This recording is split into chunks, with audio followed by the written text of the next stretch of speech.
It's a vibe with five, and you already know this. Ladies and gentlemen, the shades are here, but they're not on. Final game of the season, and Arsenal have come second to arguably the greatest Premier League team that we've seen ever. 4 in a row. Man City are the champions, and here I am with Rio Ferdinand. What type of intro is that? This is a man, yeah, who's been bringing cigars to work. He's been bringing shades to the studio. He's even had his little trophy. Where's the trophy? It's in the studio. It should be in the bin. Don't ever bring that trophy out ever again at any point in the season until you actually win it outright.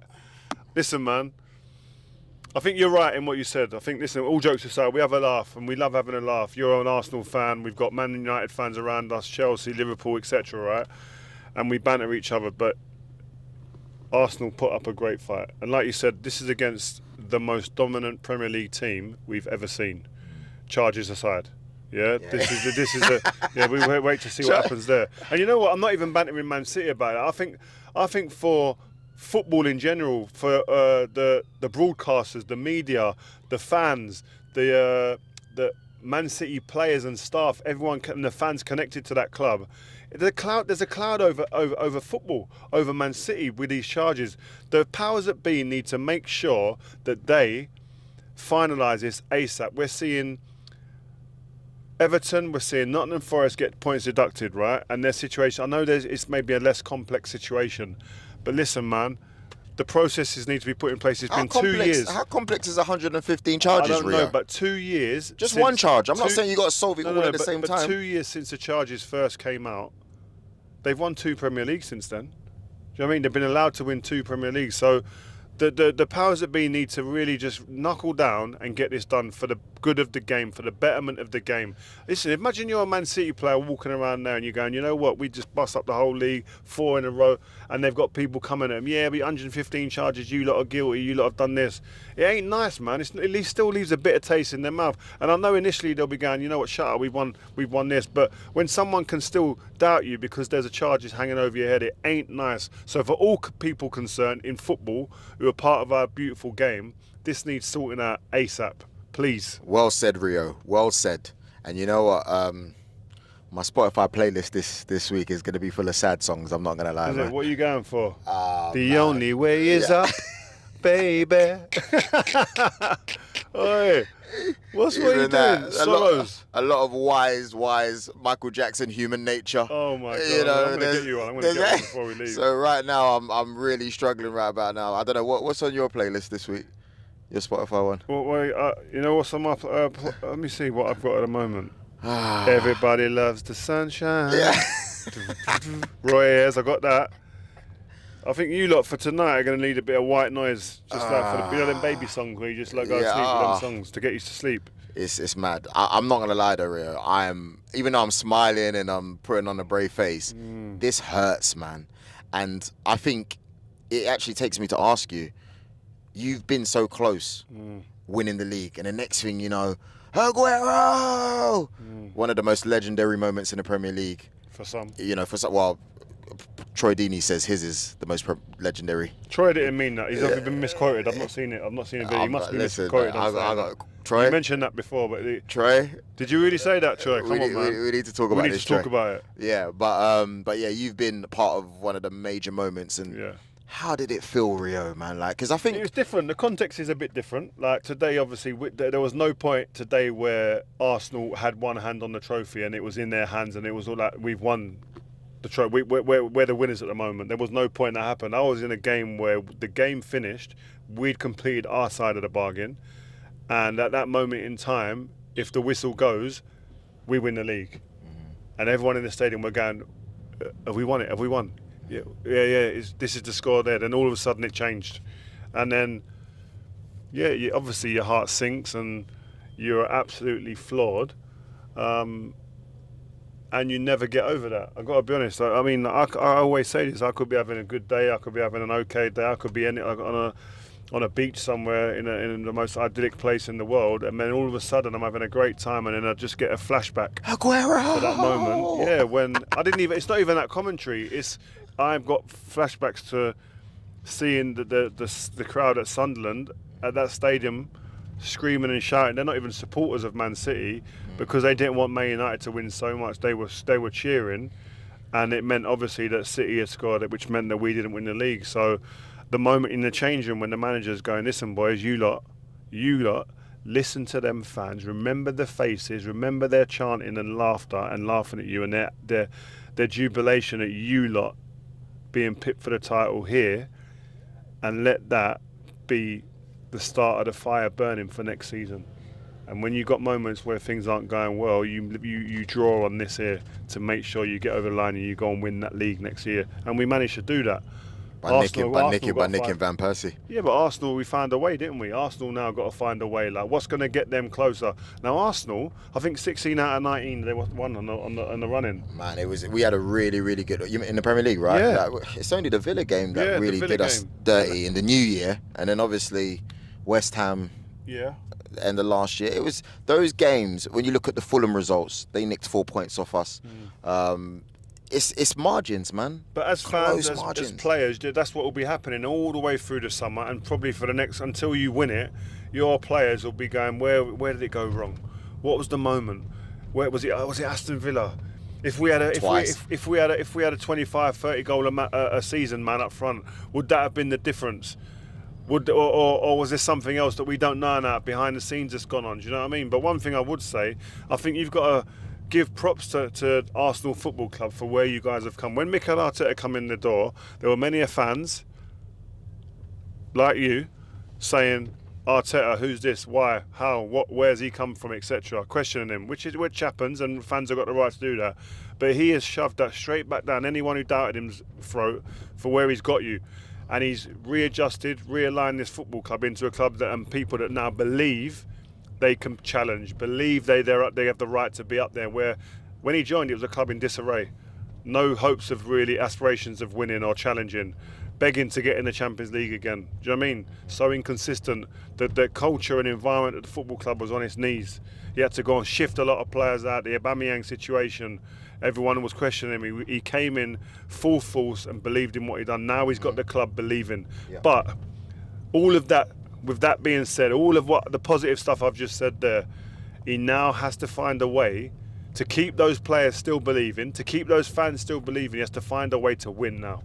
He's done everything else possible. He's got as close as you can imagine last day of the season, still on the line. He's now got to get this football club over the line to win a trophy, to really turn believers into achievers, into people that are achieving and really, really know, listen, we got a taste now for winning, then we're going to go on. Because they're primed up. I think second youngest squad in the league, or team in the league this year behind Chelsea. Yeah. And you're doing what you're doing. And you know what? It brings me back to what you said earlier on in the season, and I was listening to you when you went to go see him. I think you saw him or Declan Rice or both, I can't remember. And you said that when you walked around the training ground, you came in and you said, off camera, you said, I'm really impressed with him. The things that were written down in terms of winning. Can you talk us through that again, please? He's created a real good culture there. He's created an environment where there's little trigger points, there's words on the wall about winning, aspirations to win, inspirational quotes. Just really fine-tuning and changing the mindset and mentality and making people feel this is the winning environment that I'm here now. Declan Rice was a new signing. That's when I went down there a couple of months into the season. He was fully bought in, knee-deep in whatever that manager is giving him. He's enlightening him to new aspects of the game, new ideas about playing away football. How impressed Declan was when he walked in with Arteta after only a couple of months. I was like, rah. Arteta's doing bits here, and I think he'll get it right. I believe Arteta will get it right. It's just the factor that's going to go against him is Pep. Yeah. As long as Pep's here, it's the most difficult thing to do is to go past him. Agreed. So unlimited funds as well. You know, unlimited funds. Let's not forget that. Yeah, they got superpowers, but at the same time, listen. I mean, yeah, we could say there's FFP, but is there? But yeah. But exactly. I don't know, man. I just feel like Arsenal. Yeah, we're Arsenal centric here because you and with what we've gone on with, and but I think you've got to give Man City the credit. There's positives because you got Gabriel and Saliba, like we've mentioned, probably the best. Saliba, by the way, little stat for you, the only Arsenal outfield player in Premier League history to go the full season playing every game, every minute. Doesn't look tired either. No. Top player, got huge potential. I still think there's levels for him to go. I was going to say, we got to try our best to keep him. Him and Gabriel as a partnership, wow. Someone like Saliba can be Real Madrid bound, you know. But you want to hope you don't. Yeah, not now anyway. Tom? Now then, Joel. Well, hello everyone on 5. Afternoon, Rio. Joel, I told you back in August you weren't winning the league. And even when you were sitting there with your brew and your sunglasses on and your fake cigar, you know, that video did how many views of us saying the reason no one wants Arsenal to win the league is this. So it's another season gone by now for Arteta, who basically fluked an FA Cup in COVID season with Unai Emery's team. You know, United have come second twice in what's the worst era of Manchester United Football Club on the pitch. Coming second ain't an achievement, mate. Jose came second, and Ollie came second. And after Ollie came second, we fucking sacked him. Because big clubs have better ambitions than that. And we were shite both times that we came second. So, before you start congratulating yourself on not coming second, just recognise coming second means you didn't win. And also all the other trophies and cups that you've been involved in this year, you didn't win them either. Now, the chances are United don't win anything next week. But if we do, if United win the FA Cup next week, that would mean that in the period that you put a little bit of pressure on, but actually did fuck all in the grand scheme of things, Manchester United won 2 trophies. 2 trophies you was in, by the way. 2 trophies you didn't pick up. Who's had the better season? Now, I am absolutely 1,000% willing to say, I'm sure you lot feel better. I'm sure you feel better. What is it? Facts, not feelings? Facts is, we won some stuff, you've won fuck all. Again. So, what's it all about then, eh? Because I thought football was about winning stuff. I genuinely did. Now, yeah, United have just finished 8th. But doesn't that just highlight how United, with all the injuries that we've had, finishing 8th, might go and be able to win the FA Cup, but you lot couldn't? Anyway, think on that. Don't suppose we'll be seeing the cigar and sunglasses for a couple of months, but there's an opportunity to learn here and an opportunity to grow. Will you learn and will you grow? Or come October next year, are you going to be talking about winning the league again? Because it's getting pretty boring by now, isn't it? I've never seen... You've not learned? No, I've just never seen such a hateful figure bigger than Mr. Stephen Howson. He's very negative, isn't he? Extremely negative. And all this if, shoulda, coulda, wouldas, if maybes, we win the FA Cup. What are you talking about? I messaged him yesterday. I was in Saudi, by the way. I went to the fight. I flew back specifically for the Arsenal parade. Well to get back, man. Parade? Well, I thought This is what I'm saying. This guy's mad. The parade. I came back for the potential parade. Oh my God. Right? Imagine we won, though, Rio. Imagine it's if buts and maybes. We don't live in that world. London would have been. Oh man, it would have been like Carnival times 10. I'd have been happy for you. I have to say that. I know you don't believe me, but I would have been happy for it. I would have been happier for you guys to win it than Man City breaking the record, which they have done. But go on. Yeah, I was gonna say we were talking about.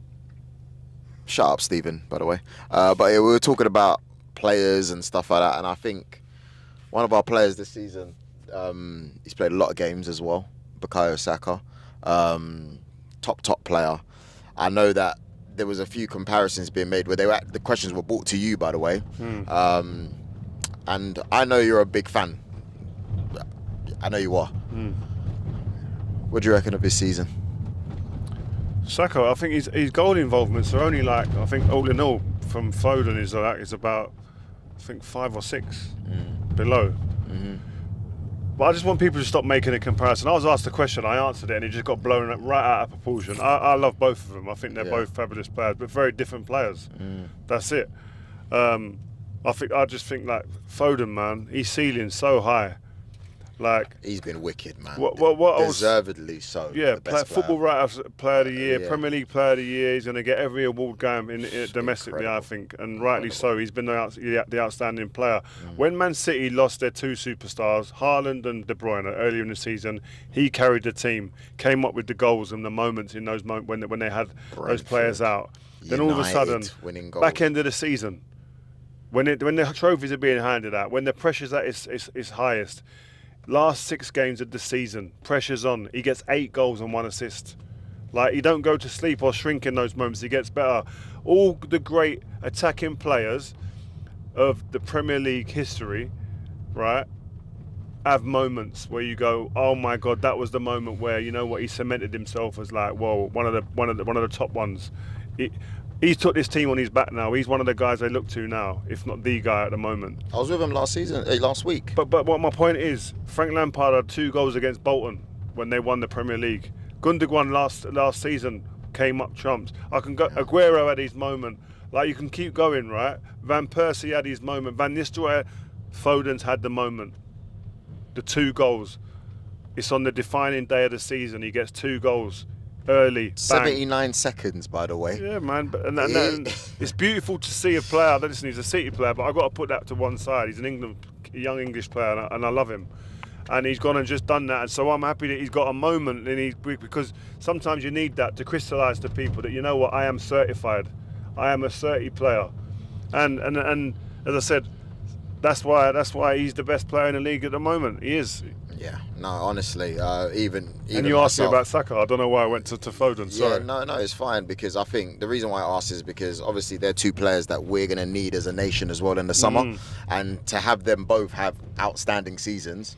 Obviously, Foden winning the league and everything, it's only wicked for England, really. And then on top of that, you add Cole Palmer, who's had an amazing season as well. Kane scored 40 Harry goals. Kane, you know, Jude like, Bellingham. oh my gosh, like, we're in, obviously Kobe Mainoo establishing himself as well, so it's going to look good for us in the summer, man. And also, really quickly, Villa on holiday, bruv, getting smashed 5-0 by Palace. Hold on, Palace. Yeah. Palace are one of the most informed teams since They're the not- new manager's come in. They're not supposed to be smashing Villa 5-0. Do you know since the new manager come in at Mateta Palace? got a hat-trick. Wait, since the new manager came in, right? No player has scored more goals than Mateta. You know that? Yeah, In the Premier League. I think he's got 16 this season. No player has scored more since that manager 16, came in. No player 4 has scored assists. more goals than him in that period. And do you know what's Crazy. funny? Yeah, I thought he was dead, bro. This feels like a match when you like the matches. Yeah, yeah. It feels like, isn't it? This. Yeah. Yeah, I thought he was. But prior to this, if you asked me about Mateta, I would have said that he could be the worst striker in the Premier League. Raw, ruthless. I'm being dead serious. No, I saw him a couple of I times thought he live and was thought, wow, dead. Like he's one. Like has he Dead got, food. yeah. What is this? But he shut me up, bruv. You know. he was bullying man like the Man City defenders at Oh, Selhurst Park. oh Like my he looks unstoppable. One player. Dangerous, man. That shows you, man. If you got the right manager, anything can happen. They've been really good, Palace, man. Yeah. And yeah, like, obviously Liverpool doing their End thing of the today. season. Yeah. I reckon there's going to be a merry-go-round of managers. I reckon. What I'm hearing about Pochettino, I'm not sure he's going to be there. Really? Chelsea. The mutterings I'm hearing coming out, I don't know if that's going to end well there. Their fans are saying they want him to stay now. Yeah, but I don't think it's in their hands. I think it's the hierarchy, and I think there could be a decision being made. I think between those guys, I don't think he'll be there if I was a betting man. I actually don't know if I don't. You know what? The more and more Man United won today 2-0, but it was a very bad performance. It weren't a good Horrible. performance, right? Horrible. It's the more and more I think about it, win or lose, I'm going out, and I don't think Erik ten Hag will be there come next season. I was going to ask you about that. I'm not saying that's what I want. I'm just saying this is what I believe is gonna. I believe that the club are gonna look elsewhere. I think. Why do you say that? Because imagine he does, going with what Steve's saying, imagine he does win the FA Cup next I don't week. think that changes anything for me in the eyes of Ineos. I've not spoken to anyone there. I'm just assuming. This is assumptions. This is what I think. But Rio, he would have won a League Cup, finished top 4, won an FA Cup despite an abysmal season with injuries galore. Why not give him a little bit more time? The bigger picture is that the team haven't performed. Individuals are playing below par. Loads of injuries, obviously. I think they'll look at certain things being handled behind the scenes, players, etc., relationships. But I think the performance of the team, put injuries aside, the performance has been so bad. Like most teams have had injuries, maybe not to the extent of Man United, but I keep saying this, I feel like a broken record again. But I get the performance level can drop, but your style of football should be there to identify. It's not. I don't know what we are. I don't know who we are. Who are we as a team? When you look at the way we play, what are we? We rely, and it shows you, that would have been an alarm bell for me as well. The moment that Bruno came out of the team, right, the fall off of that team was a joke. What the worst performances I've seen in many, many years against Palace, and then we get beat. Who was the next game after that? Forget who it was. I can't remember. But anyway, all it was no creativity. That's all but I we don't remember. even get a shot on goal against Palace. Yeah. And then he comes back and we win. And we look a better team, a bit more. I'm not talking miles better, but we look at there's a bit of creativity in the team. But like we're relying on players, on one player or an individual to really have a big upturn in our team. It was against us actually. It might have been us next. Yeah, it was Arsenal. us. Yeah. And even then, I don't know, man. But at the same time, he's had to play Casemiro at the back with Johnny Evans. Yeah, Johnny Evans, who really, no disrespect, and That's your I boy. love him, but really, he shouldn't even be there. Yeah. Really, if you're looking at Man United, it should be a progressive club, right? He's been one of the better players as well. He's probably been the best centre back this season, right? And you got Casemiro playing there. You're thinking like just filling gaps, and then in respect to him to do that, to put himself out there to do it. But yeah, bro. Yeah. Now Varane's gone as well. Players going. Varane's gone. Casemiro gone. The recruitment horrendous. We've got players going on free transfers who have cost us a fortune in wages and transfer fees, and we've got players still sitting there on 1 year left on their contract, on their deals, who are going to probably just see them out, and we'll get nothing for them. Like I can't remember off the top of my head, but there's about 6 or 7 players who are on 1 year left on their deals who are just going to just sit there and just smoke it up, chill. It's just like the recruitment of in and out has been poor. We can't get rid of players. You know why? Because on the way in, they get given astronomical contracts that are above market value and that no one else will pay if it goes wrong. So they sit there. Do you know what I mean? Harry Maguire's a good example. West Ham, I think, wanted him.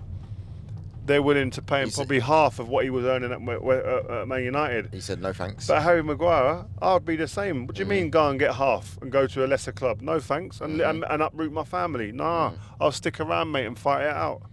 What if not Ten Hag? Who? I don't know.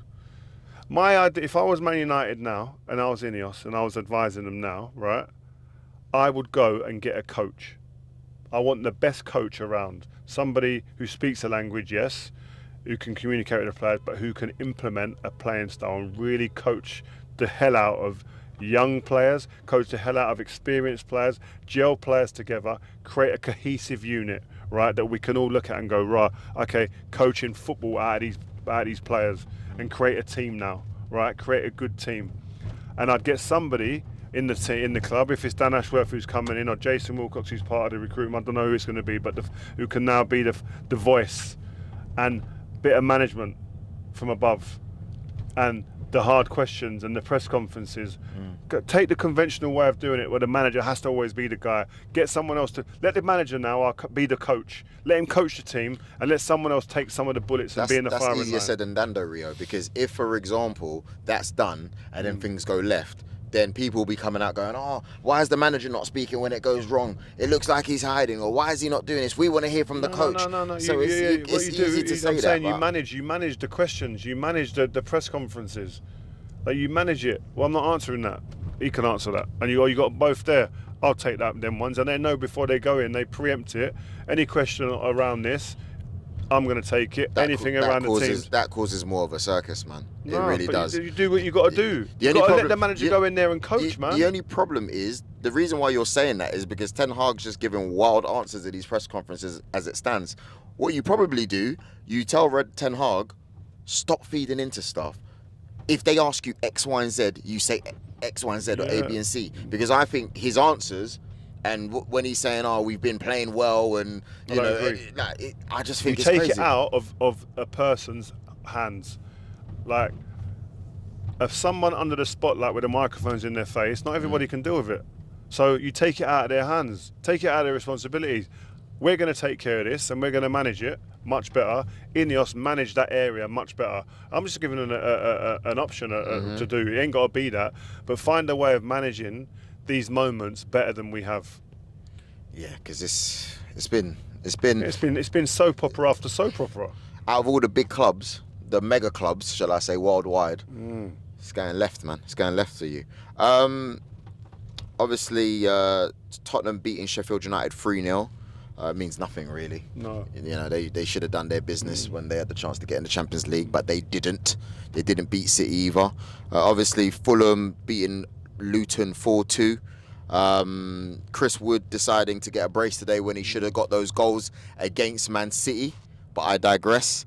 And then you've got Newcastle, who have also had an underwhelming season, beating Brentford 4-2 today, man. Newcastle, they were tipped. You got but that's happens when you go on Champions League and you got to do that with the league, and you got to play Premier League as well and be in more competitions. It's hard, it's grueling. And I spoke to Longstaff, Sean Longstaff, on a game during the season, and he said, "Listen, my respect. I've got newfound respect for the elite players that play in all these competitions and still perform week in, week out." He said, not only physically is it grueling and testing, but mentally to get yourself ready for these games all the time, win, lose or draw. He said, I've got a newfound respect for them elite players that have done it for 10, 15, Modric's, the Cruises, etc.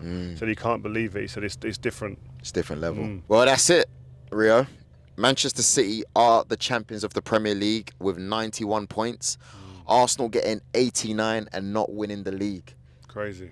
Bro. Crazy. How do you feel, though? Tell the truth. How do you feel about Arsenal not becoming champions after going so close again, and you being carrying around the Premier League trophy, the cigars, the glasses, the shades and that? How do you feel? I don't know why Roger's looking at me so he can get an answer. How do you feel, man? I'm devastated. Okay. I was on that plane struggling to get some sleep tonight. I thought, you know what? Good fight, Fury Usyk, by the way. Did you watch it? Yeah, unbelievable. Really good fight. But even though I was there, my mind was elsewhere. My mind was here at the Emirates. And I thought to myself, just get yourself to the Emirates. And we've seen things happen. And do you know what I was actually hoping for? I actually had the City game in my mind. You know, when Aguero scored. I'm being dead serious. I thought, we've seen things happen. Yes, you said it's different circumstances, but you have to hope, you have to wish, you have to believe, you know. But unfortunately, it just wasn't it. And it hurts. Even though I knew we weren't in the driving seat, I'm like a kid, man. You're right. Yeah, no, You're I'm right, like... bro. I'm here for you, you know? No, you're not. I'm here for you. No, you're not. Bro, I'm here for you. The Arsenal fans outside the stages were saying, Rio's pretending he wants Arsenal to win the league, but No, he doesn't man. really. I'm here for you. If you need to chat, yeah, off camera, like, you need to chat and really have a shoulder to like ball on. I'm here. I'm all right, man. You know what I mean? I'm going to holler at the Arsenal fans and we're going to go to a pub or something like that and enjoy. And drown in our sorrows a little bit. Yeah, man. But yeah, congratulations to Man City. I will be reviewing the documents really soon. I'm going to go law school just for this.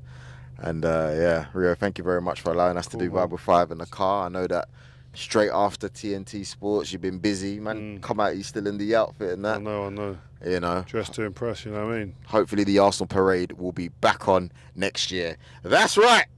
We're going to be winning the league, mate. You heard it here first. Oh, my God. Joe Bayer, Rio Ferdinand, Salty Steve Howson, signing out. Peace.